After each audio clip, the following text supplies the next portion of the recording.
Drama की starting एक club से होती है जहाँ पर हम देखते हैं कि क्लब की मैनेजर होंग जी सभी फीमेल मॉडल से कहती हैं कि आज इस क्लब में मिस्टर पाइकिंग जी आए हुए हैं। वो बहुत खतरनाक है, अगर किसी ने भी उन्हें गलती से ऑफेंड कर दिया तो उसका अंजाम अच्छा नहीं होगा, इसलिए ध्यान रहे कि कोई उनके पास ना जाए और कोई उन्हें ऑफेंड ना करे।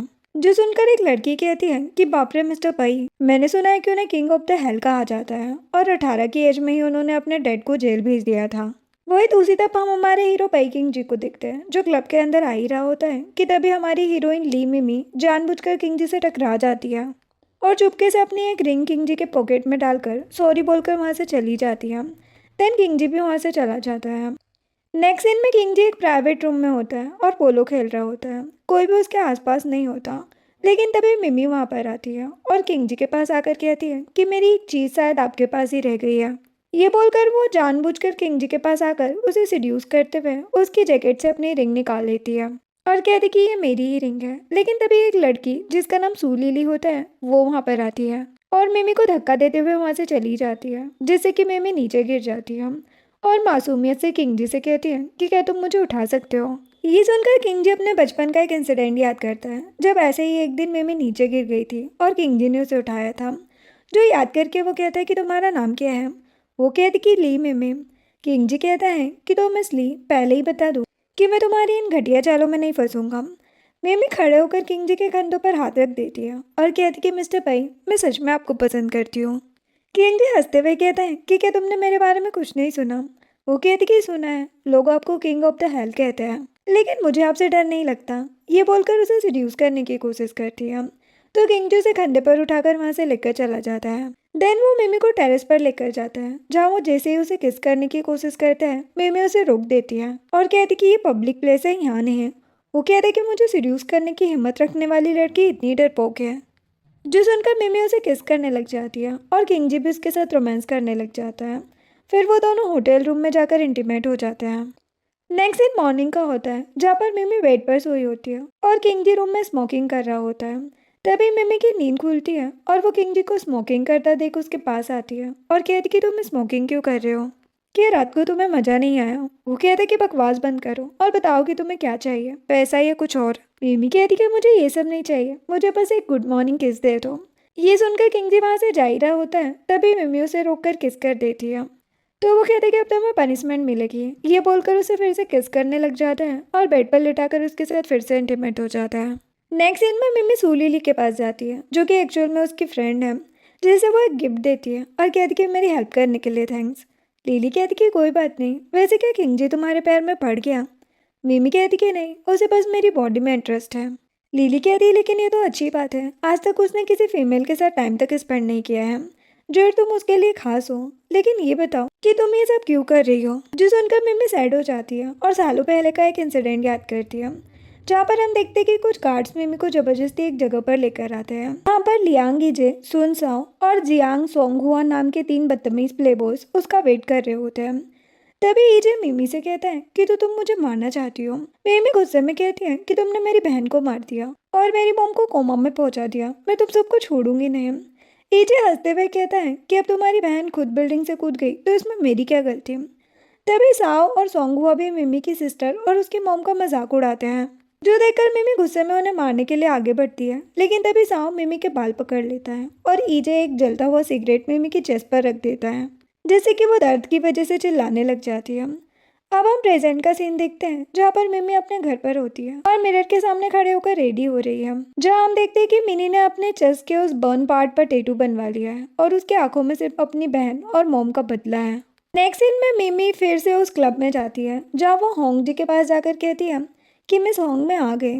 होंग कहती कि जहाँ तक मुझे पता है तुम बहुत स्मार्ट कॉलेज स्टूडेंट थी, फिर तुम्हें यहाँ काम करने की क्या जरूरत है।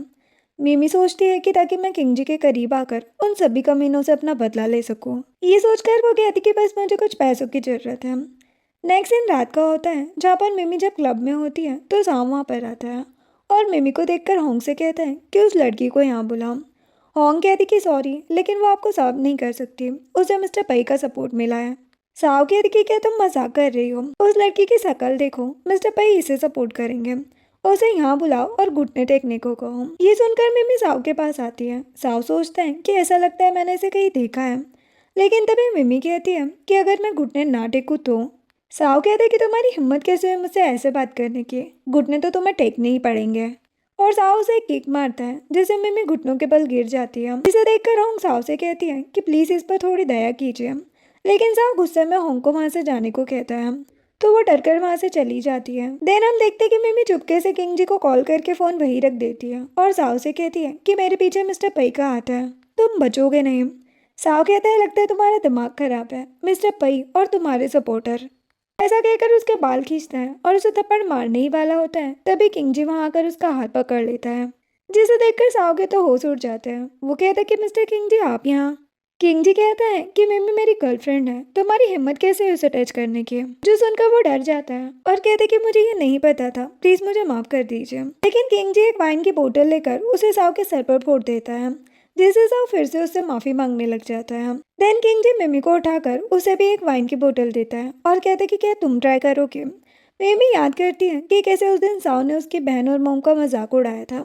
ये याद करके वो एक एक करके 3 बोतल उसके सर पर फोड़ देती है, जिससे कि साओ वहीं बेहोश होकर गिर जाता है। देन किंग जी मिमी का हाथ साफ करता है और उसे वहां से लेकर चला जाता है। अब हॉल में जाकर किंग जी मिमी से कहते हैं कि तुम्हारी आंखों को देखकर ऐसा लगा जैसे तुम साओ से बहुत टाइम से नफरत करती हो। मिमी कहती कि नहीं, मैं तो उसे जानती भी नहीं, बस मुझे ऐसे लोग नहीं पसंद जो लड़कियों को दबाए। वैसे तुम किस चीज से सबसे ज्यादा नफरत करते हो। किंग जी कहते कि धोखे से।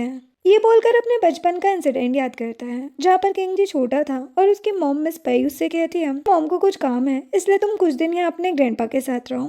किंग जी कहते कि मुझे आपके साथ जाना है, मुझे पता है डैड आपको मारते हैं, मैं आपको प्रोटेक्ट करूंगा। मिसेस पई कहती कि ऐसी बात नहीं है, काम खत्म होने के बाद मैं तुम्हें यहाँ से लेकर जाऊंगी।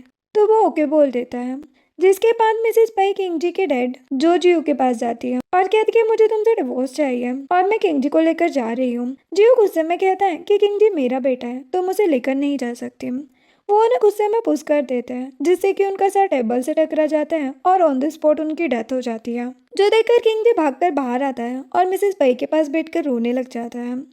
देन किंग जी प्रेजेंट में मिमी से कहता है कि इसीलिए मुझे धोखेबाज और झूठे लोग नहीं पसंद। मिमी कहती कि पूरे बिजिंग में किसी में हिम्मत नहीं है कि कोई आपको धोखा दे। जो सुनकर किंग जी स्माइल करता है और मिमी को एक ब्लैंक चेक देकर कहता है कि अमाउंट तुम अपने मन से लिख लेना।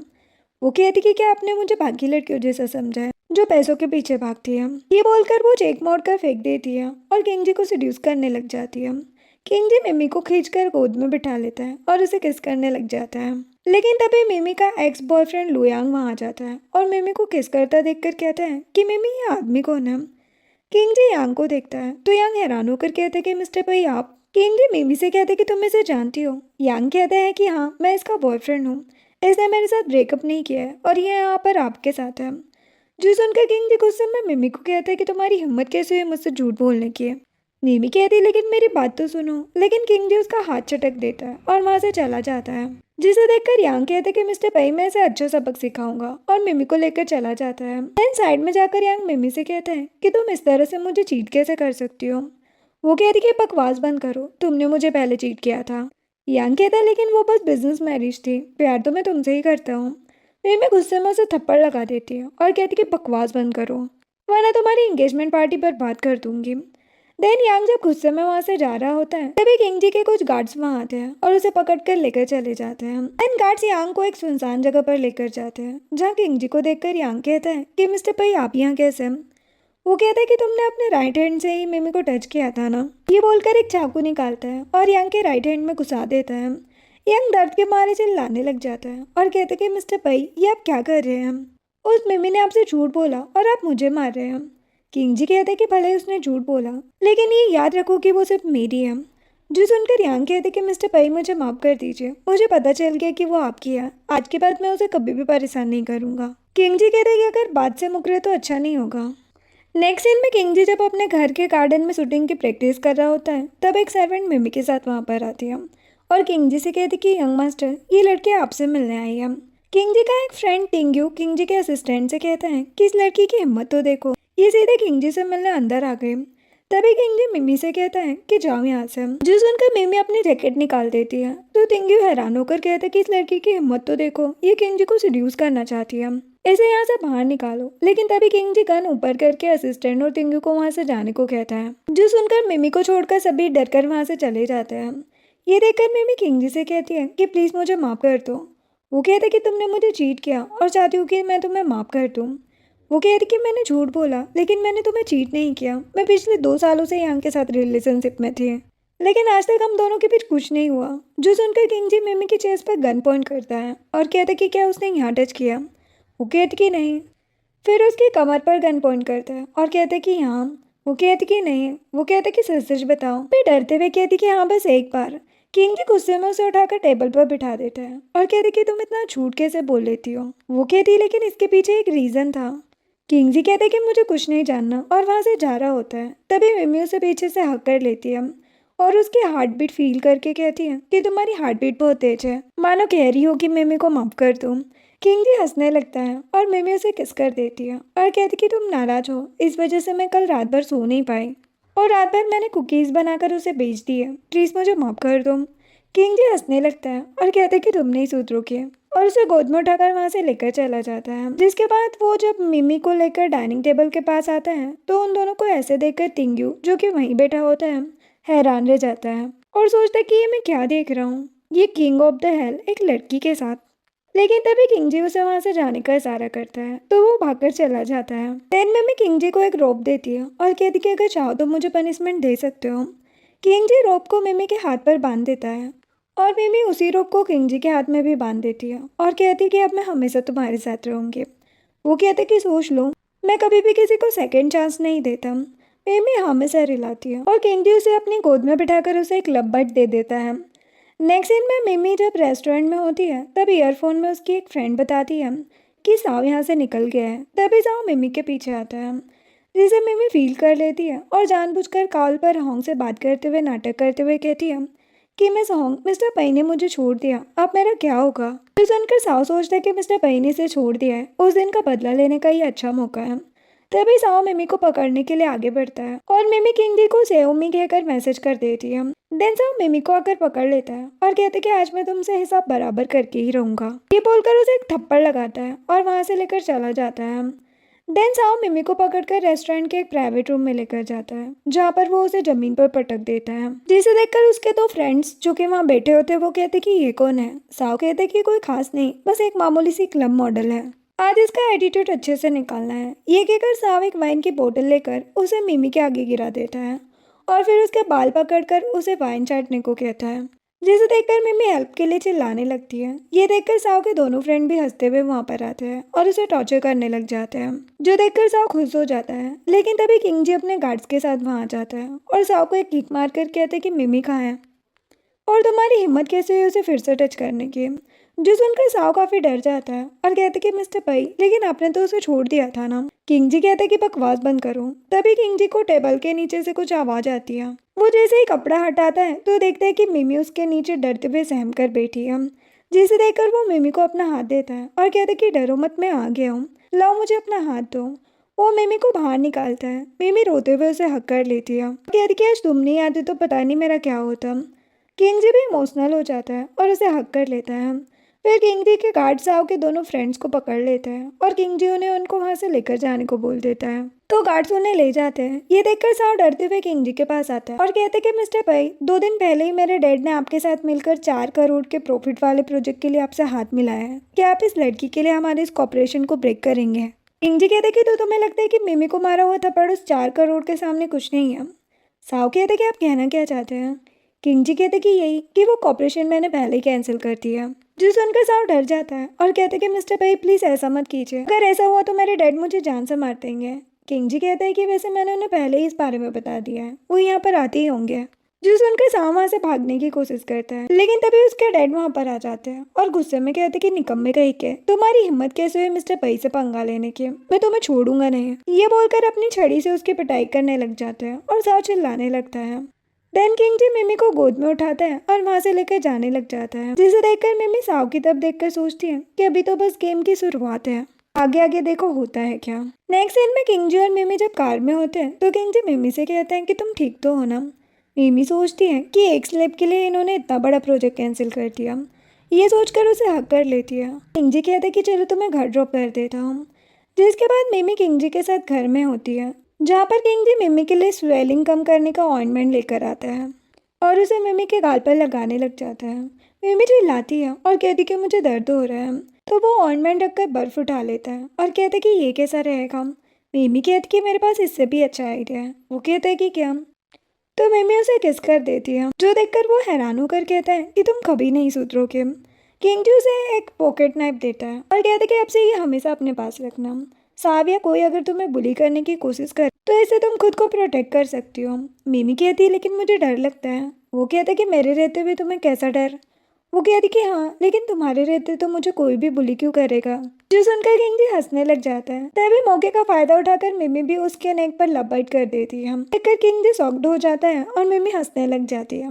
वही दूसरी तरफ हम देखते हैं कि मिमी से मुँह के खाने के बाद साव सीधे ईजे और सोंगुआ के पास जाता है, जहाँ पर वो ईजे से कहता है मुझे तुम्हारी हेल्प चाहिए। तो भाई ने हमारे ग्रुप के साथ जो कॉपरेशन किया था उसे कैंसिल कर दिया है। मुझे और कोई इन्वेस्टर भी नहीं मिल रहा है और डैड ने कहा है कि अगर मैंने कोई नया इन्वेस्टर नहीं खोजा तो वो मुझे घर से निकाल देंगे। प्लीज़ मेरी हेल्प करो। ईजे गुस्से में साव के पास आता है और कहता है कि ठीक है, लेकिन ये लास्ट टाइम है, इसके बाद कभी मुझे एम्बेरस मत करना। साओ से थैंक्स कहता है। तभी मिमी भी वहाँ पर कैप लगा कर आती है और उन तीनों को साथ में देखकर सोचती है कि क्यों ना इन सबको एक दूसरे के अगेंस्ट ही भड़काया जाए। ये सोचकर वहाँ से चली जाती है। जिसके बाद मिमी जब वापस क्लब में जाती है तो होंग कहती है कि तुमने तो मुझे कॉल करके कहा था कि मिस्टर पै ने तुम्हें छोड़ दिया है ना। मैंने तुमसे पहले ही कहा था कि उनके जैसी आइडेंटिटी वाले लोग ऐसे ही होते हैं। मिमी कुछ कहने वाली होती है, तभी होंग कहती है कि खैर ये सब छोड़ो, आज क्लब में तुम्हें म्यूजिक इंस्ट्रूमेंटल परफॉर्मेंस देनी है, तुम कर लोगी ना। मिमी कहती कि हाँ। होंग कहती कि ठीक है, फिर मेरी चूज की हुई ड्रेस पहनकर टाइम पर आ जाना। नेक्स्ट दिन में रात को किंगजी भी उस क्लब में आया हुआ होता है, जहाँ पर वो कुछ बिजनेस पार्टनर के साथ बैठकर बात कर ही रहा होता है कि तभी मिमी स्टेज पर परफॉर्मेंस देने आती है और वायलिन प्ले करने लग जाती है। किंगजी जो कि दूसरी तरफ मुंह करके बैठा होता है, वो उसे देखे बिना आराम से ड्रिंक कर रहा होता है। लेकिन तभी एक आदमी मिमी की तरफ देखकर अपने फ्रेंड से कहता है कि ये कितनी हॉट है, इसकी ड्रेस तो देखो, ये तो बहुत सुंदर है। उसका फ्रेंड कहता है कि उसके सामने कुछ पैसे फेंको, उसके बाद वो तुम्हारे रूम तक भी आ जाएगी। तभी एक और आदमी कहता है कि मैंने सुना है कि इसका नाम ली मिमी है। जो सुनकर किंगजी हैरान रह जाता है और पीछे मुड़कर मिमी को वहाँ परफॉर्म करते देखकर गुस्से में होंग को वहाँ बुलाता है, जो वहाँ आकर उससे कहती कि क्या हुआ मिस्टर पई, क्या कोई प्रॉब्लम है। किंगजी कहता है कि ये स्टेज पर क्या हो रहा है। होंग कहती कि मैंने सोचा कि आज आप यहाँ पर मीटिंग के लिए आए हैं तो मैं ये सैलो परफॉर्मेंस अरेंज कर दूँ, क्या ये आपको अच्छा लगा। किंगजी कहते हैं कि मेरी गर्लफ्रेंड बाकी मर्दों के सामने स्टेज परफॉर्मेंस दे तो मुझे अच्छा लगेगा।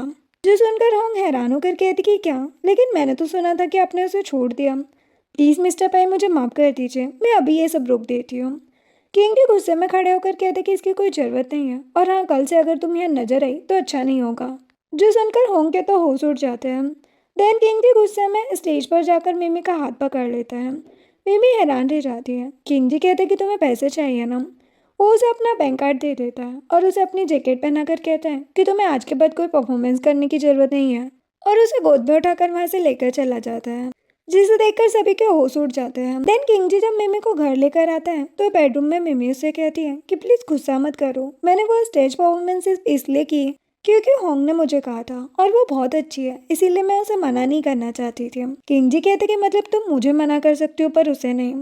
वो कहती कि नहीं, ऐसी बात नहीं है, एक काम करो, मुझे वॉलिन ला कर दो, मैं सिर्फ तुम्हारे लिए प्ले करूँगी। तो वो असिस्टेंट को कॉल करके वॉलिन लाने को बोल देता है। देन मिमी बेड पर बैठकर किंगजी के लिए वॉलिन प्ले कर रही होती है और किंगजी उसके आगे सोफे पर बैठकर बस उसे देख रहा होता है और उसी की धुन में खो गया होता है, जिसे देखकर मिमी किंगजी के पास आती है और कहती कि तुम इतने ध्यान से सुन रहे हो, क्या तुम्हें सच में ये सॉन्ग अच्छा लगा। वो कहता है कि हाँ, वैसे इस सॉन्ग का नाम क्या है। मिमी कहती कि काम डाउन। वो कहते कि बहुत अच्छा नाम है। मिमी कहती कि हाँ, बिल्कुल तुम्हारी तरह, है ना। किंगजी स्माइल करता है और फिर मिमी की आंखों पर पट्टी बांधकर उसे किस करने लग जाता है। नेक्स्ट दिन मॉर्निंग का होता है, जहाँ पर हम देखते हैं कि किंगजी और मिमी अभी भी एक दूसरे को हक करके सोफे पर बैठे हैं, जहाँ पर किंगजी को उसके असिस्टेंट का कॉल आता है, जो कहते कि बॉस, क्या हमें मिस होंग को सेकंड चांस नहीं देना चाहिए। किंगजी कहते कि नहीं और कॉल कट कर देता है। जो सुनकर मिमी किंगजी से कहती है कि प्लीज़ जो हुआ उसे भूल जाओ और होंग को माफ़ कर दो, वो सच में बहुत अच्छी है। उस दिन उसने साओ के अगेंस्ट मेरे लिए आवाज़ भी उठाई थी, वो मेरे साथ बहुत अच्छा बिहेव करती है। किंगजी कहते कि ठीक है, लेकिन इसके बदले तुम्हें मेरे साथ मेरे ऑफिस चलकर वहाँ पर काम करना पड़ेगा। वो कहती कि बस इतनी सी बात, मैं रेडी हूँ, लेकिन अगर बुरा ना मानो तो क्या तुम अपने नेक्स्ट सैन्यू डेवलपिंग प्रोजेक्ट के बिडिंग राइट्स को मुझे दे सकते हो। वो कहता है लेकिन वो तुम्हें क्यों चाहिए? मिमी कहती क्योंकि मैं नई इंटर्न हूँ, इसलिए तुम्हारे पई ग्रुप का ये की प्रोजेक्ट मुझे वर्क एक्सपीरियंस दिलाने में बहुत हेल्प करेगा। वो कहता है कि अगर तुम सच में ये करना चाहती हो तो मुझे कोई प्रॉब्लम नहीं है। जो सुनकर वो खुश हो जाती है और उसे हक करके कहती है कि तुम दुनिया के बेस्ट बॉयफ्रेंड हो। जो सुनकर किंगजी भी हंसने लग जाता है। नेक्स्ट सीन में सोंगहुआ जब अपने घर पर होता है तभी उसके बाद किंग शॉपिंग करके घर आती है। सोंगहुआ भागकर उसका सारा सामान ले लेता है और उसे सोफे पर बिठाकर जूस देकर कहता है कि तुम थक गई होगी तो ये पियो। किंग सेंगहुआ को कहती है कि वैसे क्या तुम्हारी मिस्टर पई से बात हुई? क्या तुम उनसे सैन्यू प्रोजेक्ट ले पाए? डैड आज भी मुझसे इस बारे में पूछ रहे थे। सेंगहुआ कहता कि नहीं, मैंने उन्हें 2 बार मैसेज किया है लेकिन वो मुझे इग्नोर कर रहे हैं। किंग कहती कि ऐसा कैसे हो सकता है? मेरे डैड बहुत बड़े बिजनेसमैन हैं, वो हमें इग्नोर कैसे कर सकते हैं? और तुम्हें याद है ना, तुम्हारी जियांग फैमिली को जो रिस्पेक्ट मिलती है वो मेरे डैड की वजह से ही है। इसलिए अगर तुम ये छोटा सा काम नहीं कर पाओगे तो डैड तुम्हें और बर्दाश्त नहीं कर पाएंगे। सोंगहुआ कहता है कि हाँ याद है, तुम चिंता मत करो, मैं कुछ ना कुछ जरूर करूंगा। ये बोलकर वो किंग के पैर दबाने लग जाता है। नेक्स्ट सीन में मिमी पई ग्रुप में किंगजी के ऑफिस में बैठी होती है, जहाँ पर वो देखती है कि किंगजी के मोबाइल पर सोंगहुआ का मैसेज आया है जो कि सैन्यू प्रोजेक्ट से रिलेटेड है, जिसे देखकर वो मैसेज डिलीट कर देती है और फिर खुद से कहती है मुझे पता है सोंगहुआ कि तुम्हें सैन्यू प्रोजेक्ट को पाने के लिए बेताब हो, लेकिन अफसोस कि तुम्हारा कोई भी मैसेज मिस्टर पई तक कभी नहीं पहुंचेगा। ये कहकर वो अपने नंबर से सोंगहुआ को कॉल करती है और कहती कि मैं सैन्यू डेवलपमेंट प्रोजेक्ट के इंचार्ज हूँ, क्या आप सच में इस प्रोजेक्ट में इंटरेस्टेड है?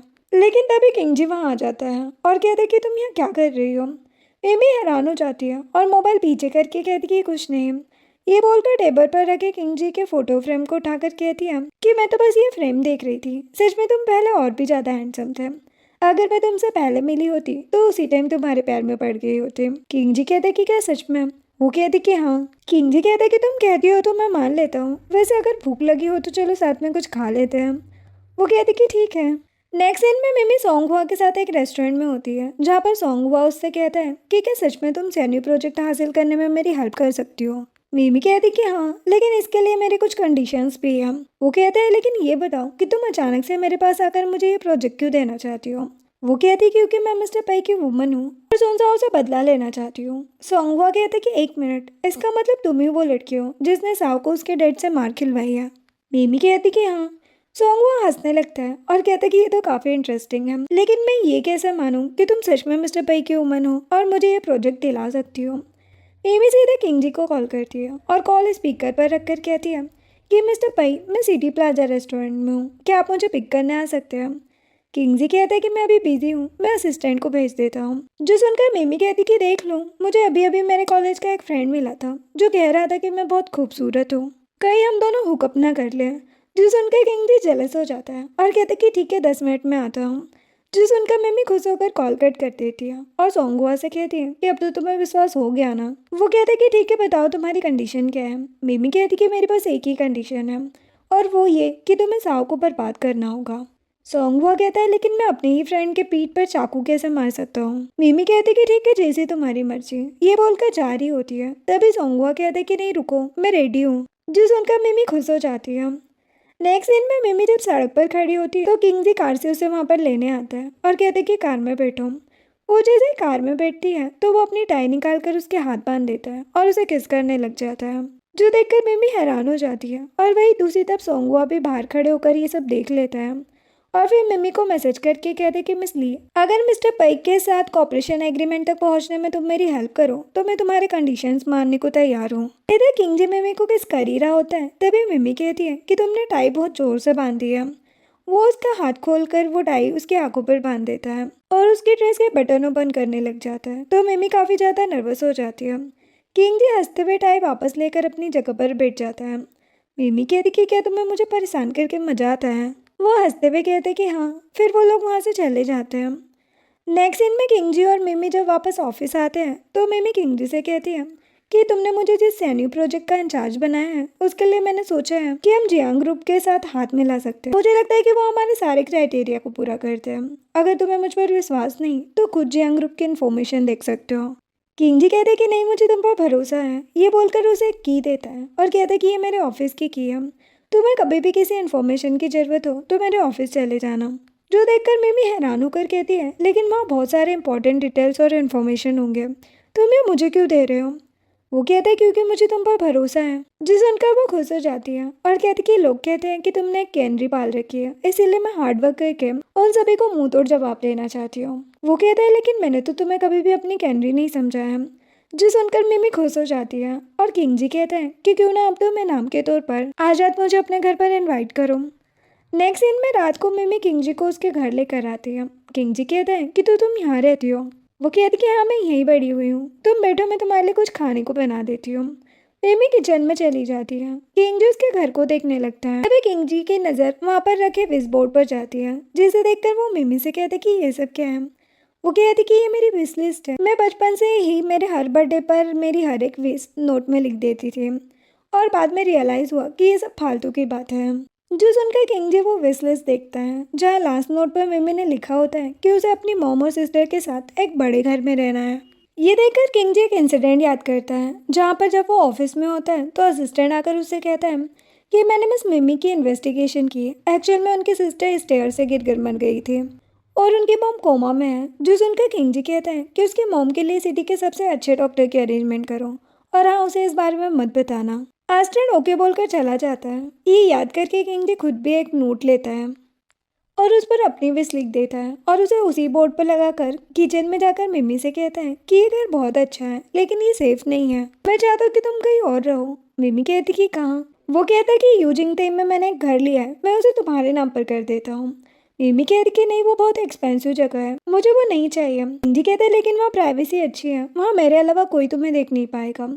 जो सुनकर मिमी हंसती है और कहती कि अच्छा इसमें भी तुमने अपना स्वार्थ ढूंढ लिया, ठीक है मैं वहाँ पर रह लूँगी लेकिन मुझे वो घर नहीं चाहिए। किंग जी कहते कि ठीक है जैसा तुम चाहो और उसे किस करने लग जाता है, फिर उसे उठाकर बेडरूम में लेकर चला जाता है। देर में किंग जी का वो नोट दिखाया जाता है जिस पर उसने लिखा होता है कि मुझे मिमी को हमेशा खुश रखना है। नेक्स्ट सीन में सॉन्ग हुआ जब एक कैफे में बैठा होता है तभी मिमी वहाँ पर एक एग्रीमेंट फाइल लेकर आती है और उसे वो एग्रीमेंट देकर कहती कि ये लो, ये सैन्यू प्रोजेक्ट का फर्स्ट फेज कॉपरेशन एग्रीमेंट है। सॉन्ग वो तुरंत उस फाइल को ओपन करता है और कहते कि तुमने तो कमाल कर दिया। तभी मिमी कहती है कि और तुम्हारे प्रॉमिस का क्या। सॉन्ग हुआ कहते कि हाँ मुझे याद है, मैं ज़्यादा कुछ तो नहीं कर पाया लेकिन मुझे साव का एक बहुत बड़ा सीक्रेट पता चल चुका है। एक्चुअल में वो मिस्टर सुन का बायोलॉजिकल बेटा है ही नहीं, असल में उसकी मॉम उसके घर के एक बटर के साथ अफेयर में थी और साव उसी का बेटा है। जो सुनकर मिमी कहती कि ये तो काफ़ी इंटरेस्टिंग है, शायद ये न्यूज़ उसे पर बात करने के लिए काफ़ी हो गया। सॉन्ग हुआ कहता है कि तो फिर ठीक है तुम अपना काम करो और मैं अपना। ये बोलकर वो चला जाता है और मिमी को भी किंग जी का मैसेज आता है कि बाहर आओ मैं तुम्हारा वेट कर रहा हूँ। लेकिन मिमी जब बाहर जाकर किंग जी की कार में बैठती है तो वो किंग जी से कहती है कि हम कहाँ जा रहे हैं। वो कहते कि जल्दी पता चल जाएगा। मिमी कहती कि ठीक है और हाँ सैनी प्रोजेक्ट का काम बहुत अच्छा चल रहा है, देखना इसी तरह मेहनत करके मैं तुम्हें ये प्रोजेक्ट सक्सेसफुली कंप्लीट करके दिखाऊंगी, जिसके बाद एक दिन लोग मुझे मिस्टर पै के जनरल मैनेजर के नाम से जानेंगे। किंग जी मिमी के गालों पर हाथ रखता है और कहते कि तुम्हें सक्सेस हासिल करने के लिए मेरे या मेरे नाम की जरूरत नहीं है, तुम खुद अपनी पहचान बनाने के लिए पूरी तरह कैपेबल हो। जो सुनकर मिमी बहुत ज़्यादा खुश हो जाती है। नेक्स्ट सीन में मिमी हॉस्पिटल में होती है जहाँ पर वो अपनी मॉम मिसेस ली जो कि कोमा में है उनके पास बेटी होती है और उनका हाथ पकड़ कर कहती है कि मॉम वो हमेशा मुझसे अच्छे से बिहेव करता है, मुझे आगे बढ़ने के लिए इनकरेज करता है और हमेशा मेरा ख्याल रखता है, लेकिन मैं बस उसका यूज कर रही हूँ, मुझे उसे और यूज नहीं करना, प्लीज उठकर बताओ कि मैं क्या करूँ। तभी रीडिंग मशीन में फ्लैट लाइफ लाइन शो होने लगती है जो देखकर मिमी काफी डर जाती है और चिल्लाकर डॉक्टर को वहाँ पर बुलाती है। डॉक्टर तुरंत वहाँ पर आते हैं और मिसेस ली को चेक करते हैं। वे भी डरते हुए कहती कि क्या हुआ डॉक्टर, सब कुछ ठीक तो है ना। डॉक्टर कहते कि इनकी हालत दिन पर दिन खराब हो रही है, इन्हें कभी भी कुछ भी हो सकता है, अच्छा होगा तुम पहले से खुद को मेंटली प्रिपेयर कर लो। जो सुनकर मिमी के तो होश उठ जाते हैं और वो जोर जोर से रोने लग जाती है। तभी वो खुद को संभाल कर अपनी एक फ्रेंड फेंकिया को कॉल करती है और कहती कि साव की मॉम और उस बटलर के सारे इन्फॉर्मेशन मुझे दो, पता करो कि वो कहाँ है। किया कहती कि मैंने अभी अभी पता किया था, साव की मॉम ने वोयू आइलैंड के एक होटल में एक आदमी के साथ रूम बुक किया है, शायद वो वहाँ वेकेशन के लिए गए हैं। मिमी कहती कि ठीक है और फिर कॉल कट करके मिसेस ली को कहती है कि मॉम आप चिंता मत कीजिए, आपको कुछ नहीं होगा, मैं आपको मेरी बहन का बदला दिलाकर रहूंगी। नेक्स्ट दिन में मिमी भी किंग जी के साथ वोयू आइलैंड के उसी होटल में आ गई होती है जहाँ उसे साव के मॉम के होने की खबर मिली थी। वहाँ आकर किंग जी मिमी से कहता है कि तुमने इसी होटल में आने का डिसीजन क्यों लिया। वो कहती है क्योंकि मुझे ये बहुत अच्छा लगा, यहाँ से सी को देखना कितना मज़ेदार होगा ना। किंग जी कहते हैं कि हाँ, उसे देखते देखते कुछ और भी हो जाए तो मज़ा आ जाएगा। जो सुनकर वो नर्वस हो जाती है और कहती कि तुम नहीं सुधरोगे। तभी किंग जी का असिस्टेंट आकर उसे किसी से बात करने को कहता है तो किंग जी ओके बोलकर कॉल पर बात करने लग जाता है। मिमी कहती है कि क्या तब तक मैं रूम देख कर आऊँ, तो वो उसे अपना कार्ड देता है और इसे यूज करना कहकर चला जाता है। उसके बाद मिमी होटल के मैनेजर के पास जाती है जो कि साओ की मॉम वही से बात कर रही होती है। फिर मैनेजर से कहती है कि मुझे इस होटल का सी व्यू रूम बुक करना है। मैनेजर कहती है कि माफ करना मिस, लेकिन वो रूम पहले ही बुक कर दिया गया है। मिमी कहती कि मुझे वो रूम बहुत पसंद है, प्लीज वो मुझे दे दो, मैं तुम्हें ज्यादा पैसे दे दूंगी। जो सुनकर वही मिमी से कहती है कि लगता है तुम्हारे पास कुछ ज्यादा ही पैसा है। मिमी कहती कि अब आप कौन है। वही कहती कि इससे तुम्हें क्या, बस इतना समझ लो कि वो रूम मैंने बुक किया है, इसलिए चुपचाप यहाँ से निकल जाऊँ। तभी वही मिमी के हाथ में किंग जी का कार्ड देखकर हैरान होकर कहती है कि मिस्टर पई का कार्ड, तुम मिस्टर पई की वुमन हो। मिमी कहती कि हाँ कोई प्रॉब्लम है। वही हंसते हुए कहती कि तुम्हें क्या लगता है कि तुम फेक कार्ड लेकर घूमोगी और सभी तुम पर विश्वास कर लेंगे। मिमी कहती कि पता नहीं क्यों लेकिन मुझे जलने की बू आ रही है। जो सुनकर वही गुस्से में कहती कि तुम्हारी हिम्मत कैसे है मुझसे ऐसे बात करने की। वो उसे पुश कर देती है लेकिन तभी किंग जी आकर उसे पकड़ लेता है जो देखकर वही हैरान होकर कहती कि मिस्टर भाई आप। किंग जी गुस्से में वही को देखता है। वही डरते हुए कहती है क्या सच में ये आपकी वुमन है, फिर तो मुझे चलना चाहिए, मैं आप दोनों को परेशान नहीं करूंगी। किंग जी कहते कि तुम हो कौन। असिस्टेंट बताते कि बॉस ये सुन फैमिली की बड़ी बहू है, मिस्टर सुन की वाइफ। जो सुनकर किंग जी वही से कहते हैं कि लगता है आप मुझे पूरे सुन फैमिली को ही पनिशमेंट देनी पड़ेगी। वह डर जाती है और कहती कि प्लीज मुझे माफ कर दीजिए, मुझे नहीं पता था कि आप दोनों साथ हैं और मैंने तो बस धीरे से पुश किया था, इसकी सजा आप पूरी सोन फैमिली को कैसे दे सकते हैं। तभी सोन फैमिली का वो बटलर वहां पर रहता है और वही को कहता है कि बेबी तुम यहाँ क्या कर रही हो। जो सुनकर वही हैरान हो जाती है और उसे चुप रहने का इशारा करने लग जाती है, लेकिन वो चुप नहीं होता और किंग जी को देखकर कहता है कि तुम कौन हो, क्या तुम मेरी बेबी को परेशान कर रहे हो। ये सुनकर किंग जी वही से कहते कि बेबी मतलब तुम दोनों अफेयर में हो। जो सुनकर वही और वो बटलर डर जाते हैं और मिमी कहती है कि इसका मतलब तुम दोनों इस होटल में वेकेशन मनाने आए हो। हे भगवान, मिस्टर सुन को जब ये पता चलेगा तब क्या होगा। जो सुनकर वही मिमी और किंग जी से माफी मांगती है और कहती कि प्लीज इस बारे में उन्हें कुछ मत बताना, वो मुझे मार डालेंगे, आप दोनों जो कहेंगे मैं करने को रेडी हूँ। मिमी कहती है लेकिन मेरा तुम्हारी हेल्प करने का मूड नहीं है। एक गुस्से में कहती कि तुम मुझे बर्बाद करोगी। ठीक है फिर मैं भी तुम्हें आज नहीं छोड़ूंगी। ये बोलकर मिमी को मारने के लिए आगे आती है। तभी किंग जी उसे पुश कर देता है, उन दोनों के वीडियो बनाने लग जाता है जो देखकर वो डर जाते हैं और अपना मुंह छुपाने लग जाते हैं। देन किंग जी मोबाइल असिस्टेंट को देकर कहते हैं कि ये सारे एविडेंस मिस्टर सुन को भेज दो। सुनकर वही और वो बटलर गिड़गिड़ाने लग जाते हैं, लेकिन किंग जी मिमी को लेकर चला जाता है। जाते हुए किंग जी असिस्टेंट से कहता है कि ये न्यूज वायरल करने से पहले किसी को भेजकर मिस्टर सुन और साव के बाल कलेक्ट करने को कह दो। हम पहले डीएनए टेस्ट करवा लेते हैं ताकि कोई गड़बड़ ना हो। एस्टैंड ओके बोलकर चला जाता है और किंग जी भी मिमी को लेकर चला जाता है। देन रात को मिस्टर सुन ने वही और उस बटलर के साथ साथ साव को घर से बाहर निकाल दिया होता है, जिसे देखकर साव मिस्टर सुन से कहता है कि डैड मैं आपका बेटा हूँ, आप मुझे घर से क्यों निकाल रहे हैं। मिस्टर सुन गुस्से में कहते कि बकवास बंद करो, तुम इस कमीनी और इस नमक हराम बटलर के बेटे हो। आज के बाद तुम तीनों अगर मेरे घर के आसपास भी नजर आए तो अच्छा नहीं होगा। ये बोलकर वो अपने गार्ड को ऑर्डर देते हैं। वो सभी जाकर वही और उस बटलर की पिटाई करने लग जाते हैं। तभी वो बटलर आकर साव से कहता है कि बेटा मैं तुम्हारा डैड हूँ। साव ने पुश करके कहता है कि बकवास बंद करो, मैं सुन फैमिली का आया हूँ। इस सर से उसे इतना बड़ा ट्रॉमा लगता है कि वो पागलों की तरह हरकतें करने लग जाता है। नेक्स्ट डे का होता है जहाँ पर मिमी एक मेंटल हॉस्पिटल आई होती है, जहाँ पर उसे किया का कॉल आता है जो कहती कि साव सच में ट्रॉमा से पागल हो गया है, वो तुम्हें कुछ भी कर सकता है, थोड़ा केयरफुल रहना। मिमी कहती कि ठीक है। देन मिमी जैसे ही साव के मेंटल हॉस्पिटल के वार्ड में जाती है तो देखती है कि साव गुस्से में कोने पर बैठा है, जिसे देखकर वो उसे आवाज़ लगाती है और जैसे ही वो मिमी को देखता है गुस्से में उसके पास आता है और उसका गला दबाने लग जाता है और कहते हैं कि तुमने मुझे बर्बाद कर दिया, मैं तुम्हें छोड़ूंगा नहीं। मिमी कहती है कि ये सॉन्ग हुआ ने किया है, मैंने नहीं। साव उसे छोड़कर कहते हैं कि तुम कहना क्या चाहती हो। मिमी उसे वो वीडियो दिखाती है जिसमें सॉन्ग हुआ साफ साफ ये कहते हुए नजर आ रहा होता है कि साव उनके घर के बटलर का बेटा है, जिसे देखकर साव गुस्से में लाल हो जाता है और कहते कि इसकी इतनी हिम्मत, ऐसे तो मैं छोड़ूंगा नहीं। बेबी उसे भड़काने के लिए कहती है कि उसने पीठ पीछे तुम पर वार किया, लेकिन अफसोस कि तुम कुछ नहीं कर सकते। साव कहते कि किसने कहा मैं कुछ नहीं कर सकता। ये कहकर साव मिमी का मोबाइल ले लेता है और उसमें कैमरा ऑन करके खुद की वीडियो बनाते हुए कहता है कि कमीने सॉन्ग हुआ, तुमने मुझे बर्बाद किया ना, तो अब मैं भी तुम्हें बताता हूँ। सबको लगता है कि तुम अपनी वाइफ से बहुत प्यार करते हो और बहुत केयरिंग हो, लेकिन क्या तुमने अपनी वाइफ को ये बताया कि साउथ सिटी में तुम्हारा एक और घर है जहाँ पर तुम लड़कियों के साथ अय्यासी करते हो, और हाँ, जो रोज तुम अपनी वाइफ के खाने में थोड़ा थोड़ा पॉइजन डालते हो जिससे वो मर जाए और किसी को कोई शक ना हो। क्या ये बात उसे पता है? ये कहकर साव मिमी को मोबाइल देता है और कहता है कि मैं यहाँ से जा नहीं सकता, प्लीज़ ये वीडियो वायरल कर दो। मिमी कहती कि हाँ क्यों नहीं, और फिर खुश होकर वहाँ से चली जाती है। नेक्स्ट सीन सोंगहवा और किंग की मैरिज एनिवर्सरी पार्टी का होता है, जहाँ पर पार्टी में कई सारे हाई प्रोफाइल वाले गेस्ट आए होते हैं और सोंगहवा किंग के साथ स्टेज पर खड़े होकर उसे अपना प्यार कन्फेस कर रहा होता है, जिसे देखकर सभी बहुत ज़्यादा खुश हो जाते हैं और किंग भी बहुत ज़्यादा खुश हो जाती है। तभी किंग जी और मिमी भी वहाँ पर आते हैं और सोंगहवा सभी से कहते हैं कि इससे पहले कि हम पार्टी स्टार्ट करें मुझे आपको कुछ दिखाना है जो मैंने खुद अपनी वाइफ के लिए लिखा है।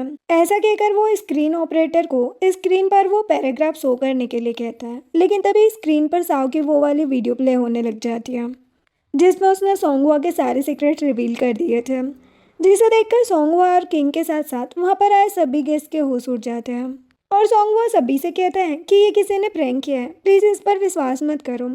ये बोलकर किंग से कहता है कि बेबी ये सब झूठ है।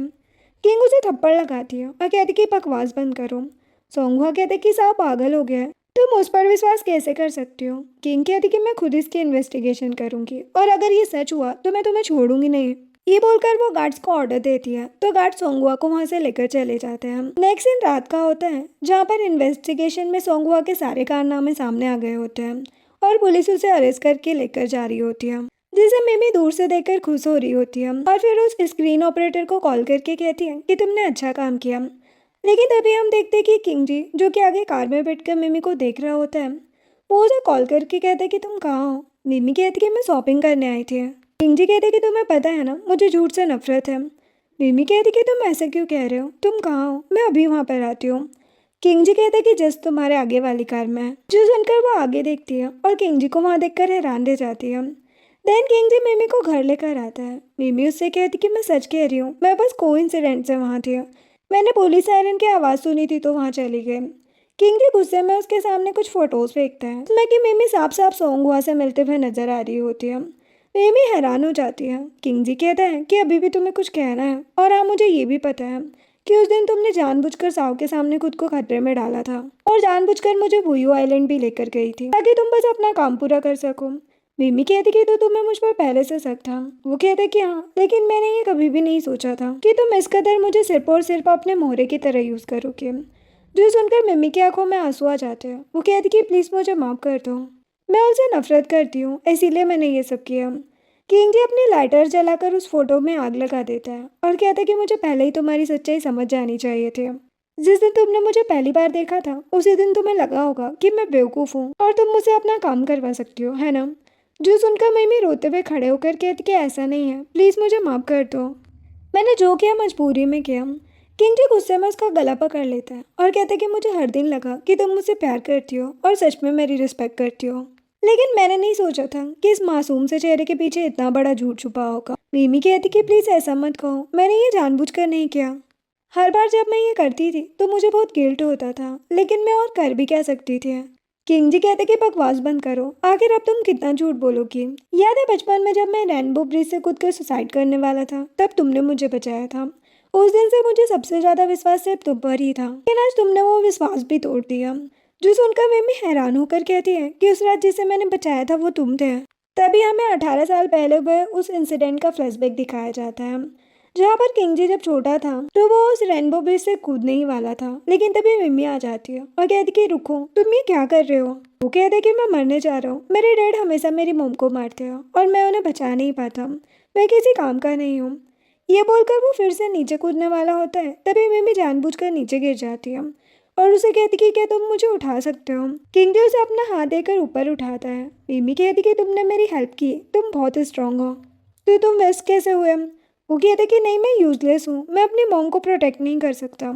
मिमी कहती कि हाँ, क्योंकि तुम अभी छोटे हो और जब तुम बड़े हो जाओगे तब तुम बहुत ज़्यादा पावरफुल हो जाओगे और सब कुछ ठीक हो जाएगा। किंग जी कहते कि क्या सच में। वो कहती कि हाँ। किंग जी कहते कि तुम्हारा नाम क्या है। मिमी कहती है कि वो मैं तुम्हें तब बताऊंगी जब हम नेक्स्ट टाइम मिलेंगे, तब तक तुम खूब मेहनत करो और कामयाब बनो, ठीक है। किंग जी कहते कि ठीक है। देन मिमी उसके सर पर हाथ फेर कर वहाँ से चली जाती है। देन प्रेजेंट में किंग जी मिमी से कहते हैं कि हाँ वो मैं ही था, क्या हुआ तुम्हें रिग्रेट हो रहा है। अगर तुम्हें ये पहले पता होता तो तुम उस एहसान के बदले ही मुझसे ये सब करवा लेती है ना। ये सुनकर मिमी पूरी तरह टूट जाती है और कहती कि मैं तुमसे कुछ नहीं कहूंगी क्योंकि मुझे पता है कि तुम्हें अब मुझ पर विश्वास नहीं होगा, इसलिए तुम्हें जो करना है करो। ये बोलकर वो अपनी आंखें बंद कर लेती है। ये देखकर किंग जी गुस्से में उसका गला पकड़ लेता है और कहता है कि कई बार लोगों को मार देने से अच्छा उन्हें जिंदा रखकर रोज मरने देना होता है, और मैं भी तुम्हारे साथ यही करने वाला हूँ। नेक्स्ट सीन में हम देखते हैं कि मिमी को एक रूम में बंद कर दिया है और उसके पैरों में लॉक लगे हुए हैं, जिसे देखकर वो रोते हुए डोर नॉक करती है और कहती कि किंग जी प्लीज मुझे बाहर निकालो। जो सुनकर एक मैट बाहर से कहती कि तुम चिल्लाना बंद करो, मिस्टर किंग जी एक हफ्ते के लिए बाहर गए हैं, वो यहाँ पर नहीं आएंगे। जो सुनकर मिमी वहीं बैठ जाती है और अपने पैरों के लॉक को अलग अलग पासवर्ड गेस करके ओपन करने की कोशिश करती है, जिसमें वो किंग जी के 18 साल की एज में अपने डेड को जेल भेजने से लेकर उसके पई ग्रुप को हासिल करने के दिन के डेट्स ट्राई करती है, लेकिन किसी भी पासवर्ड से वो लॉक नहीं खुलता है, जिससे कि वो सैड हो जाती है।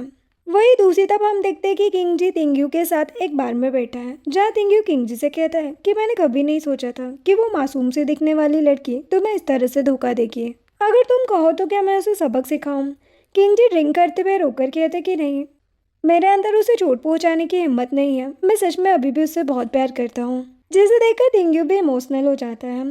इधर रूम में बैठकर मिमी खुद से कहती है कि मेरी मॉम हॉस्पिटल में है और अभी तक मेरा सबसे बड़ा दुश्मन बाहर घूम रहा है, मुझे कुछ भी करके यहाँ से निकलना ही होगा। ये कहकर वो रूम के विंडो को ओपन करती है और वहाँ से कूदने की कोशिश करती है, लेकिन तभी किंग जी वहाँ आकर मिमी को विंडो पर देख लेता है और डर कर कहते कि रुको, लेकिन मिमी नीचे कूद जाती है जिससे उसके पैर में चोट लग जाती है। जो देखकर किंग जी भागकर वहाँ पर आता है, जिसे देखकर मिमी उसी की दी हुई नाइफ उस पर पॉइंट करती है और कहती कि मेरे पास मत आना, मुझे यहाँ से जाना है। किंग जी कहते कि मुझे पता है कि तुम मुझे नहीं मारोगे। जो सुनकर मिमी चाकू खुद के गले पर रखती है और कहती कि हाँ, लेकिन मैं खुद को जरूर मार सकती हूँ। ये बोलकर खुद को मारने ही वाली होती है, तभी किंग जी चाकू को अपने हाथ से पकड़ लेता है, जिससे कि उसके हाथ से ब्लड आने लग जाता है। जो देखकर मिमी कहती है कि ये तुम क्या कर रहे हो, छोड़ो इसे। तो किंग जी नाइफ को अपनी चेस्ट पर रख लेता है और कहते कि तुम रो क्यों रही हो, मार दो मुझे। मिमी चाकू छोड़ देती है और कहती कि देखो मुझे पता है कि तुम मुझसे बहुत ज़्यादा नाराज हो, लेकिन मुझे अपना काम पूरा करने के लिए यहाँ से जाना होगा और मैं प्रॉमिस करती हूँ कि काम होने के बाद मैं वापस आ जाऊंगी और उसके बाद तुम्हें मुझे जो सजा देनी है दे देना। ये सुनकर किंग जी घुटनों पर बैठ जाता है और मिमी के पैरों का लॉक ओपन करते हुए कहता है कि लगता है तुमने बहुत सारे पासवर्ड ट्राई किए हैं, लेकिन क्या तुमने एक बार भी नहीं सोचा कि पासवर्ड वो डेट हो सकती है जिस दिन हम पहली बार मिले थे। जो सुनकर मिमी कहती है कि सोचा था, लेकिन मेरी पासवर्ड एंटर करने की हिम्मत नहीं हुई। ये बोलकर वो लंगड़ाते हुए वहाँ से चली जाती है और किंग उसे देखता रह जाता है। नेक्स्ट सीन में मिमी रोते हुए एक टैक्सी में बैठकर वहाँ से जा रही होती है, तभी एक कार अचानक से टैक्सी के आगे आ जाती है और ड्राइवर टैक्सी रोक देता है। तभी किंग जी कार से बाहर आता है। मिमी हैरान हो जाती है। किंग जी टैक्सी का डोर ओपन करके नीचे बैठकर मिमी को स्लीपर्स पहनाता है और उसे बाहर निकाल कर कहता है कि चलो घर चलते हैं। मिमी कहती कि तुम्हारा क्या मतलब है? किंग जी कहते कि मुझे पता है तुम क्या करने जा रही हो, इसलिए मैं ये तुम्हारे लिए करूँगा। तुम्हें मुझे यूज़ करना है यूज़ करो, चीट करना है चीट करो, लेकिन प्लीज़ मेरे साथ चलो। मिमी कहती है लेकिन क्यों? किंग जी कहते क्योंकि तुमने ही कहा था कि मैं बड़ा होकर पावरफुल बनूंगा, इसलिए मुझे देखना है कि मैं पावरफुल हूँ या नहीं। मिमी कहती है लेकिन मुझे अब तुम्हें यूज़ नहीं करना। तो सुनकर किंग जी ठीक है कहकर वहाँ से जा ही रहा होता है, लेकिन तभी मिमी कहती है लेकिन मैं रिलेशनशिप में वापस आ सकती हूँ। जो सुनकर वो खुश होकर मिमी को हक कर लेता है और उसे वहाँ से लेकर चला जाता है। फिर रात को मिमी किंग जी के साथ होती है, जहाँ उसने उसे पूरी बात बता दी होती है।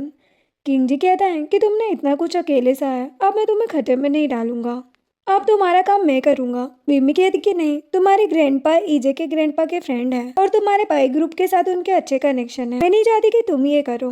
किंग जी कहते कि तो फिर हम क्या करेंगे? मिमी कहती है कि ईजे के लियांग ग्रुप में इंटर्न बनकर जाऊंगी मैं और उसे पर बात करने के लिए एविडेंस कलेक्ट करूंगी। किंग जी कहते कि ठीक है, लेकिन मैं तुम्हारी सिक्योरिटी का पूरा ख्याल रखूंगा। जो सुनकर मिमी खुश होकर कहती कि ठीक है। देन वो दोनों एक दूसरे को किस करने लग जाते हैं और फिर किंग जी मिमी से कहता है कि तुम थक गई होगी, जाओ जाकर सो जाओ। नेक्स्ट दिन में मिमी जब आराम से अपने रूम में सोई होती है तो किंग जी बाहर खड़े होकर मिमी की कई बातों को याद करते हुए स्मोकिंग कर रहा होता है। फिर वो गुस्से में असिस्टेंट को कॉल करता है और कहता है कि मुझे लियांग ईजे की मौत चाहिए। असिस्टेंट कहता है कि क्या हुआ बॉस, क्या कोई प्रॉब्लम है? किंग जी कहते हैं कि हाँ, मिमी का इंटर्नशिप पूरा होने में अभी 3 महीने बाकी है। एक काम करो, एक एक्सीडेंट क्रिएट करो और ध्यान रहे कि वो 3 महीनों तक बेड से उठ ना पाए। असिस्टेंट कहते हैं कि ठीक है बॉस। नेक्स्ट दिन मॉर्निंग का होता है, जहाँ पर जैसे ही मिमी सोकर उठती है किंग जी वहाँ पर आता है और उसका ब्लैंकेट हटाकर उसके पैरों में एंकलेट पहनाने लग जाता है। मिमी कहती कि ये क्या है? वो कहता है कि ये लव एंकलेट है, ये मेरे प्यार की निशानी है। मैं चाहता हूँ कि जब भी तुम इसे देखो तो तुम्हें मेरी याद आए। मिमी उसके कंधे पर हाथ रखती है और कहती कि तुम्हें याद करने के लिए मुझे किसी एंकलेट की जरूरत नहीं है। सुनकर वो खुश हो जाता है। नेक्स्ट दिन में मिमी किया के साथ एक रेस्टोरेंट में बैठी होती है, जहाँ पर किया उसे एक फाइल देती है और कहती कि इन्वेस्टिगेशन में ईजे के अगेंस्ट मुझे बस इतने ही एविडेंस मिले हैं, लेकिन उसे बर्बाद करके जेल भेजने के लिए तुम्हें और पक्के एविडेंस चाहिए होंगे। ये बोलकर उसे एक फोटो देती है जिसमें कि ईजे मासूम लड़कियों को टॉर्चर करते हुए नजर आ रहा होता है, जिसे देखकर किया कहती है कि मुझे पता चला कि ईजे एक नाजायज बेटा था जिसे बचपन में बहुत टॉर्चर किया गया था। शायद उसी ट्रॉमा की वजह से वो साइको हो गया है और ये सब करता है। मैंने सुना है कि उसके ऑफिस में एक सीक्रेट हिडन रूम है, हाँ वो लड़कियों को अलग अलग टूल से टॉर्चर करता है और उसने उन सबकी रिकॉर्डिंग भी सीडी में कहीं छिपा कर रखी है। मिमी कहती कि ठीक है, मैं उस तक पहुंच कर रहूंगी। जिसके बाद मिमी जब वापस जाकर किंग के साथ कार में बैठती है तो किंग कहते हैं कि तुम जो कर रही हो वो सही है, लेकिन याद रखना उसके ज्यादा करीब मत जाना। मिमी हंसते हुए कहती है कि लगता है कोई जेलस हो रहा है, और वो किंग को किस करती है और कहती कि चिंता मत करो, मैं कहीं नहीं जाऊंगी। किंग भी उसे किस करता है और कहते कि वो तो मैं तुम्हें जाने नहीं दूंगा। नेक्स्ट सीन में लियांग ईजे को देखते हैं, जो कि कुछ रिपोर्ट्स और लोगों के सामने अच्छा बनने का नाटक करते हुए कहता है कि वो इस बार अपनी कंपनी का सारा प्रॉफिट चैरिटी में डोनेट कर रहा है। जो सुनकर एक रिपोर्टर ईजे से कहता है कि मिस्टर लियांग, आप सब कुछ डोनेट कर देंगे तो आपके पास क्या बचेगा? ईजे कहता है कि मेरे पास बहुत कुछ है, फिलहाल लोगों की जिंदगी मेरे लिए सबसे ज्यादा इम्पोर्टेंट है। जो सुनकर सभी ईजे की तारीफ करने लग जाते हैं और कहते कि मिस्टर लियांग कितने काइंड हैं। तभी ईजे जब वहां से जा रहा होता है तब वो गिरने वाला होता है, लेकिन तभी मिमी उसे संभाल लेती है और कहती कि मिस्टर लियांग ध्यान से। ईजे कहते कि तुम कौन हो? मिमी कहती कि मैं आपकी कंपनी की नई इंटर्न हूँ। ईजे कहते कि ठीक है, अच्छे से काम करना। नेक्स्ट दिन 2 महीने बाद का होता है, जहाँ पर मिमी ने लियांग ग्रुप में काम करना स्टार्ट कर दिया है और उसकी कंपनी के बाहर खड़ी है। तभी ईजे एक आदमी वहाँ पर आता है और मिमी उसे उसकी जैकेट और वॉच देकर उसे एक डॉक्यूमेंट देती है और कहती कि मुझे इसमें आपके साइन चाहिए। ईजे साइन करके मिमी से कहता है कि तुम्हें काम करते बस 2 महीने हुए हैं, लेकिन सच में तुमने मेरी सारी रिस्पॉन्सिबिलिटी अच्छे से निभाई है। तुम सच में एक काबिल असिस्टेंट हो। मिमी सोचती है कि वो इसलिए क्योंकि मुझे अभी तक वो हिडन रूम नहीं मिला, और फिर उसे थैंक्स कहती है। ईजे अंदर चला जाता है और मिमी उसके पीछे है। देन ईजे जैसे ही मिमी के साथ अंदर कॉन्फ्रेंस रूम में जाता है तो देखता है कि किंग जी वहाँ पर बैठा हुआ है, जिसे देखकर मिमी हैरान हो जाती है और ईजे भागकर उसके पास जाकर कहता है कि मिस्टर पई, आप यहाँ, बताइए आपकी क्या सेवा करें। ये बोलकर मिमी को वहाँ पर बुलाता है और किंग जी से कहता है कि इससे मिलिए, ये मेरी नई असिस्टेंट है, ये काम में बहुत स्मार्ट है। किंग जी कहते कि वो तो दिख ही रहा है, वैसे मैं सोच रहा था कि क्यों ना तुम्हारे नेक्स्ट प्रोजेक्ट में हम मिलकर काम करें। जो सुनकर ईजे बहुत ज़्यादा खुश होकर कहता है कि क्या आप सच कह रहे हैं, ये तो मेरे लिए बहुत प्राउड की बात है। वो तुरंत कॉपरेशन एग्रीमेंट पर साइन करता है। देन मिमी वो एग्रीमेंट लेकर किंग जी के पास साइन करवाने चली जाती है। किंग जी जानबूझकर पेन नीचे गिरा देता है। जैसे ही मिमी पेन उठाती है वो मिमी के कान में कहता है क्या, आई मिस यू। मिमी हैरान हो जाती है और किंग जी उस एग्रीमेंट पर साइन कर देता है। मिमी ईजे से कहती है कि बॉस जब एग्रीमेंट साइन हो गया है तो क्यों ना हम मिस्टर पाई को फैक्ट्री दिखाते हैं। ईजे कहते कि तुम सही कह रही हो, क्या मिस्टर पाई के पास टाइम है? किंग जी कहते कि हाँ, हम चलते हैं। देन मिमी उन दोनों को लेकर वहाँ से जा रही होती है। तभी लिफ्ट के आगे आकर मिमी ईजे से कहती है कि बॉस मुझे लगता है कि हमें बाकी एम्प्लॉयज़ को भी इस प्रोजेक्ट के बारे में बता देना चाहिए। अगर ये बात वो आपके मुँह से सुने तो और भी अच्छा होगा। ईजे कहते कि तुम सही कह रही हो, तो मिस्टर पाई के साथ जाओ, मैं सबको लेकर आता हूँ। ये बोलकर चला जाता है। देन मिमी किंग जी को लेकर लिफ्ट में जाती है, जहाँ अंदर जाते ही दोनों एक दूसरे को किस करने लग जाते हैं। फिर वो मिमी के साथ लिफ्ट से ऊपर जाता है, जहाँ पर ईजे बाकी एम्प्लॉयज के साथ ऊपर उसका वेट कर रहा होता है। सारे एम्प्लॉयज किंग जी को ग्रीट करते हैं। किंग जी मिमी के कान में कुछ कहकर वहाँ से चला जाता है। ये देखकर ईजे मिमी से कहता है कि उन्होंने तुमसे क्या कहा। मिमी कहती कि उन्होंने कहा कि उन्हें हमसे मिलकर बहुत अच्छा लगा।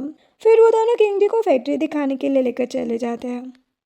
इसके बाद हम देखते हैं कि किया भी लियांग ग्रुप के ऑफिस में है, जहाँ पर वो मिमी से कहती है कि क्या सच में तुम ये करना चाहती हो।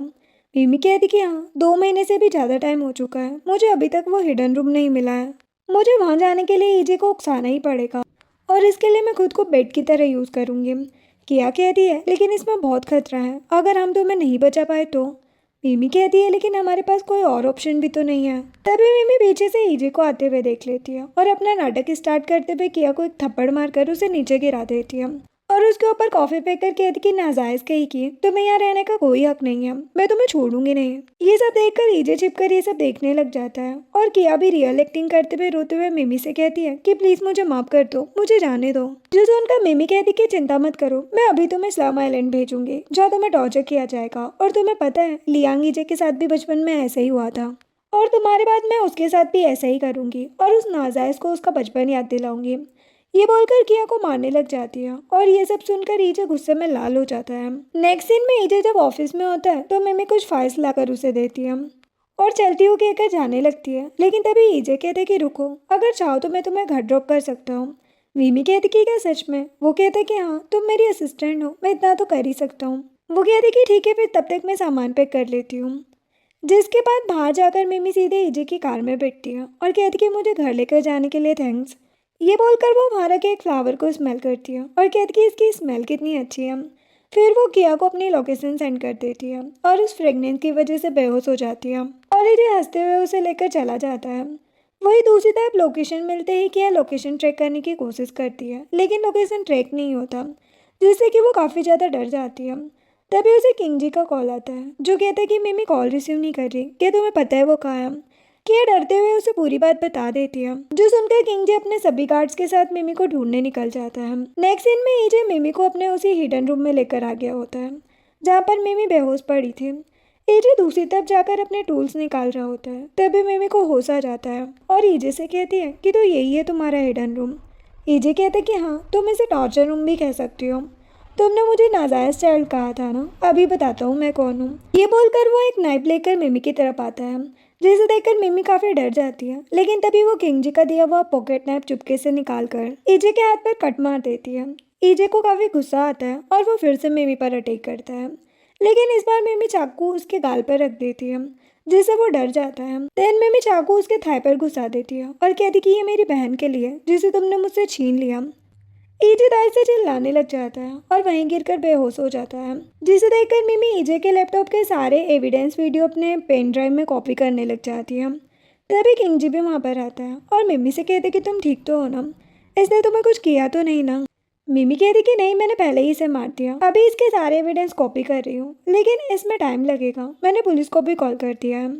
किंग जी मिमी को हक कर लेता है और कहते कि मैं तो डर ही गया था, मुझे लगा कि आज मैं तुम्हें ढूंढ ही नहीं पाऊंगा। मिमी कहती कि सॉरी, मैंने तुम्हें डरा दिया, लेकिन तभी हम देखते हैं कि ईजे को फिर से होश आ जाता है और वो किंग जी और मिमी को बात करते देख जैसे तैसे करके खड़ा होता है और अपने टूल बॉक्स से एक गन लेकर मिमी की तरफ बुलेट फायर कर देता है, लेकिन तभी किंग जी मिमी को बचाने के लिए उसके आगे आ जाता है, जिससे कि गोली उसे लग जाती है।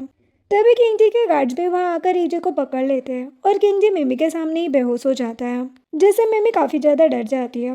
नेक्स्ट सीन में मिमी किंग जी को सीधे हॉस्पिटल लेकर जाती है और डॉक्टर से कहती है कि देखिए ना, ये उठ नहीं रहा।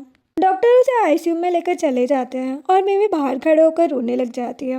देन ईजे भी मेंटल हॉस्पिटल में होता है और लॉकअप के अंदर बच्चों की तरह बिहेव कर रहा होता है।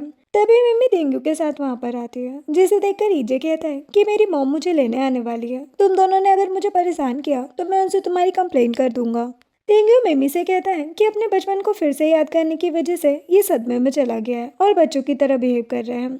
डॉक्टर ने कहा है कि शायद ये जिंदगी भर ऐसा रहेगा। मिमी कहती है कि ये इसके कर्मों की ही सजा है, लेकिन पता नहीं किंग जी को किस बात की सजा मिल रही है, उसे अभी तक होश नहीं आया है।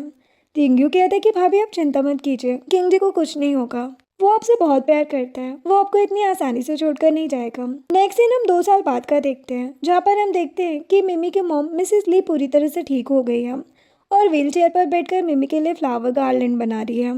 तभी मिमी भी वहाँ पर आती है और कहती कि मॉम आप क्या कर रही है? मिसेस ली कहती कि याद है ना, बचपन में मैं तुम्हारे लिए हर स्प्रिंग में गार्लैंड बनाया करती थी, मैं वही बना रही हूँ।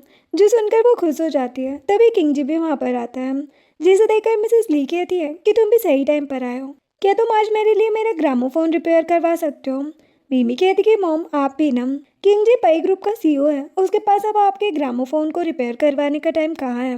लेकिन तभी किंग जी कहता है लेकिन मैं तो फ्री हूँ। जो सुनकर मिमी चिढ़ जाती है और मिसेस ली हंसने लग जाती है और फिर दोनों को अपने पास आने को कहती है। देन किंग जी और मिमी दोनों मिसेस ली के पास आकर बैठ जाते हैं। मिसेस ली पहले तो मिमी को फ्लावर वाली गार्लैंड पहनाती है और कहती है कि ये मेरी राजकुमारी के लिए, और फिर वो किंग जी को हैंडमेड ब्रोच पहनाती है और कहती कि ये मेरी दुनिया के सबसे बेस्ट सन इन लॉ के लिए। जो सुनकर वो दोनों बहुत ज़्यादा खुश हो जाते हैं और मिसेस ली उन दोनों का हाथ पकड़ कर कहती है कि तुम दोनों हमेशा ऐसे ही खुश रहना। जिसके बाद हम देखते हैं कि बाहर बारिश हो रही है और किंग जी मिमी के साथ अम्ब्रेला लेकर एक ब्यूटीफुल प्लेस पर आता है, जहाँ मिमी उससे कहती है कि मैंने तुमसे झूठ बोला था, क्या तुमने सच में मुझे माफ कर दिया। किंग जी कहते हैं कि सच बताओ तो मैं कभी तुमसे नाराज हो ही नहीं पाया जब तक तुम नहीं थी। मुझे ऐसा लगता था कि मैं इमोशनलेस और केयरलेस हूँ, लेकिन तुम्हारे आने के बाद से ही मेरे इमोशंस, मेरा प्यार, मेरी जिंदगी मुझे वापस मिल गई है। अब भला कोई अपनी लाइफ से नाराज कैसे हो सकता है। जो सुनकर मिमी खुश होकर उसे किस करती है और कहती कि तुम बहुत अच्छे हो, मैं तुमसे बहुत प्यार करती हूँ। किंग जी कहता है कि मैं भी तुमसे बहुत प्यार करता हूँ और फिर उसे हक कर लेता है। और इसी के साथ इस ड्रामा की हैप्पी एंडिंग होती है। वीडियो पसंद आई हो तो लाइक एंड सब्सक्राइब करें। Thanks for watching.